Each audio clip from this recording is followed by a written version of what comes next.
everyone, today we are going to start with the chapter pronoun.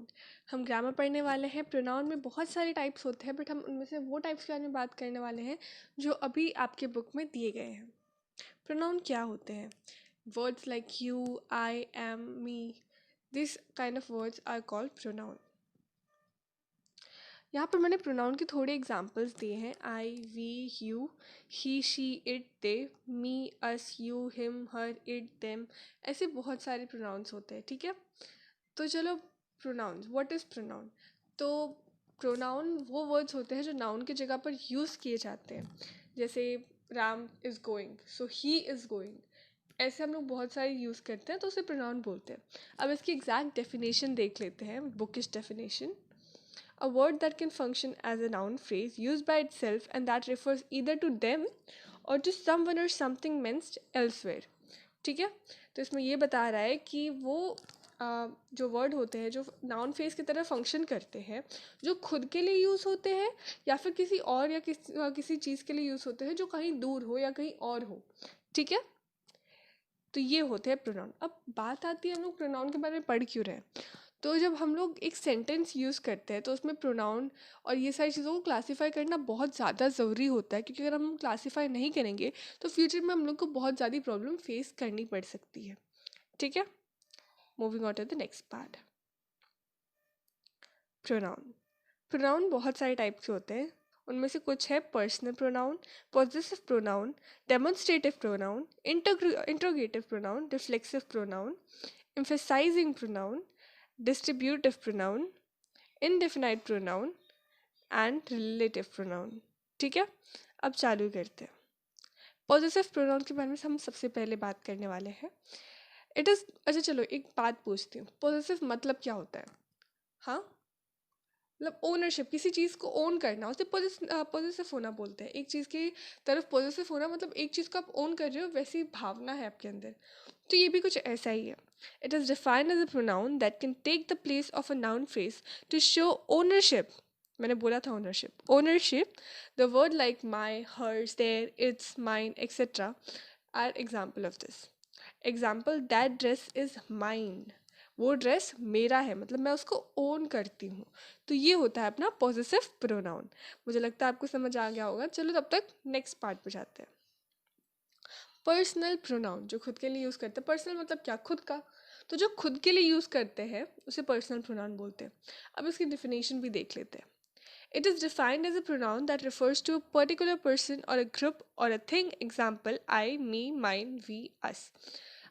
तो मैंने जैसे बताया, ये एक पर्टिकुलर पर्सन या फिर एक ग्रुप और थिंग के लिए यूज़ हुआ करते हैं. जैसे आई, मेरा, मी, वापस मेरा, माइन, मेरा ही, मतलब ये ओनरशिप वाला है. बहुत सारी चीज़ें रिपीट होंगी, बट वो ऐसी चीज़ें हैं जो दोनों में क्लासिफाई आप कर सकते हो. वी, मेरा और हम सब का. ठीक है, अस, हम सब. तो ये सारे जो होते हैं वो होता है पर्सनल प्रोनाउंस. ओके, चलो नेक्स्ट पे बढ़ते हैं. डेमोन्स्ट्रेटिव, जो डेमोन्स्ट्रेट करता है. It is defined as a noun that points to a particular noun और that noun it replace, like that, this, those, etcetera. मतलब डेमोन्स्ट्रेट करना मतलब एक चीज़ को पॉइंट आउट करना, उसे डेमोन्स्ट्रेट करना भी बोल सकता. तो लाइक एग्जाम्पल देख लो, she gifted me that pen, वो pen. She gifted me that pen. तो ये जो चीज़ें होती है, जैसे this is my book, that is my पेंच, those are my dresses. So ये सारे जो वर्ड्स होते हैं ना, ये डेमोन्स्ट्रेटिव प्रोनाउन में आते हैं. ठीक है. इंट्रोगेटिव प्रोनाउन, इंट्रोगेटिव यार बचपन से पढ़ते आ रहे हैं. इंट्रोगेटिव मतलब होता है क्वेश्चन. तो कोई ऐसा प्रोनाउन जो क्वेश्चन करता हो या क्वेश्चन क्रिएट करता हो, उसे बोलते हैं इंट्रोगेटिव प्रोनाउन. अब डेफिनेशन देखते हैं. This is a kind of pronoun which introduce a question, जो एक question introduce करता हो. Words like who, which, what are used to ask question. Example, who are you, where are you going, etc. ये तो बहुत simple है. Interrogative मतलब हम जानते हैं क्वेश्चन करना. कोई भी वर्ड जो क्वेश्चन इंट्रोड्यूस करता है उसे बोलते हैं interrogative pronoun. Emphasizing pronoun. Emphasize मतलब क्या होता है? किसी चीज़ को मतलब एम्फेसाइज करना मतलब हाईलाइट करना. ठीक है, इस प्रोनाउन में एग्जैक्टली यही होने वाला है. It is defined as a pronoun that emphasizes a preceding noun or another pronoun. She herself cooked the food. She cook the food गलत नहीं था, she her self cook the food, मतलब her self को यहाँ पर emphasise किया गया है, मतलब उसी ने खाना बनाया है। ठीक है, तो Ram did his homework himself, himself को यहाँ पर हाईलाइट किया गया है। क्यों हाईलाइट किया है? उसमें ये बता रहा है कि राम ने अपना होमवर्क खुद ही किया है, उसके अलावा किसी ने नहीं किया है। तो जब हम किसी चीज़ को एम्फेसाइज करते हैं तो उसको बोला जाता है एम्फेसाइजिंग प्रोनाउन। ठीक है, अब नेक्स्ट में जाते हैं, distributive pronoun. It is defined as a pronoun that refers to a member of a group individually rather than collectively. Neither, any, each, either. तो इसमें ये बताया गया है कि ग्रुप है मान लो, ठीक है, उसमें से आप किसी एक पर्टिकुलर को पॉइंट कर रहे हो, मतलब डायरेक्टली नहीं बट इनडायरेक्टली आप एक इंडिविजुअल के बारे में बात कर रहे हो, कलेक्टिवली नहीं, एक individual. Neither, any, each, either, ये सारे एग्जाम्पल होते हैं। You may bring any of your friend to party. अब देखो एनी ऑफ द फ्रेंड, ठीक है, तो अब बहुत सारे फ्रेंड्स हैं आपके, तो उनमें से कोई एक आएगा। इंडिविजुअल की बात हो रही है, मतलब मैं इंडिविजुअल को बुला रही हूँ, बट बात तो मैं ग्रुप में, मतलब मैं कोई डिफाइन नहीं हूँ कि हाँ ठीक है एक ही इंसान को बुला रही हूँ, यही इंसान को लेकर आना। मैं बहुत सारे लोग में किसी एक को बुलाने बोल रही हूँ, मतलब उस एक इंडिविजुअल को बुलाने बोल रही हूँ, मैं उस एक इंडिविजुअल को रिफर कर रही हूँ। ठीक है, तो इसे बोलते हैं distributive pronoun. Indefinite pronoun, a pronoun that does not refer to any person, amount, or thing in particular. Anything, something, anyone, everyone, somebody. Indefinite का मतलब क्या आप समझते हो? Indefinite मतलब जिसकी कोई मतलब जो अनंत तक चलता रहे, जो चलता ही जाए, मतलब जो डिफाइन नहीं हो।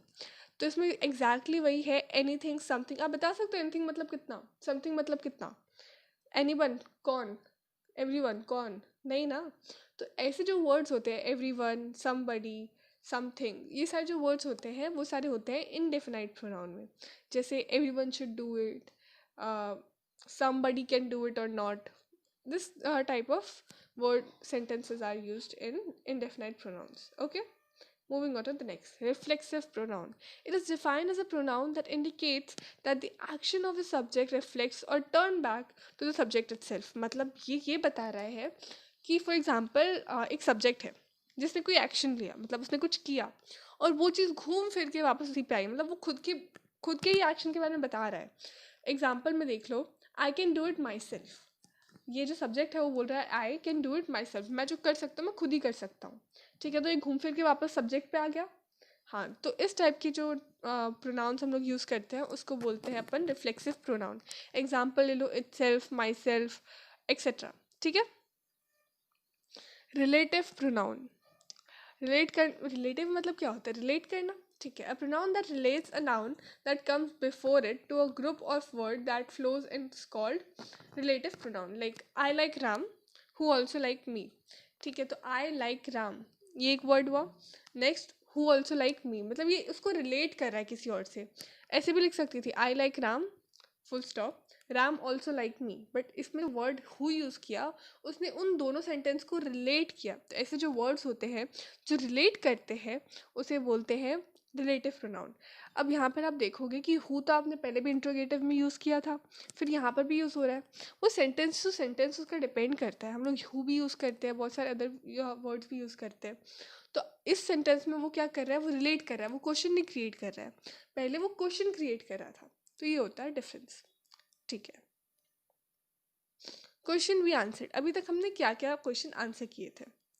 व्हाट आर प्रोनाउंस, मैंने बताया प्रोनाउन क्या होते हैं। वो वर्ड्स जो नाउन की जगह पे यूज़ होते हैं उसे प्रोनाउन बोलते हैं। Why are we learning about it? क्योंकि अगर हम उसके बारे में ना सीखें तो उसको क्लासीफाई करना बहुत मुश्किल हो जाएगा और हम लोग को फ्यूचर में बहुत ज़्यादा प्रॉब्लम फेस करनी पड़ेगी। How many types of pronoun are there? हमारी टेक्स्ट बुक के हिसाब से 9 प्रोनाउंस होते हैं। ठीक है, explanation and example of every type of pronoun वो मैं दे चुकी हूँ। ठीक है, तो आज हमने इतने क्वेश्चंस किए इस चैप्टर में, इतना ही।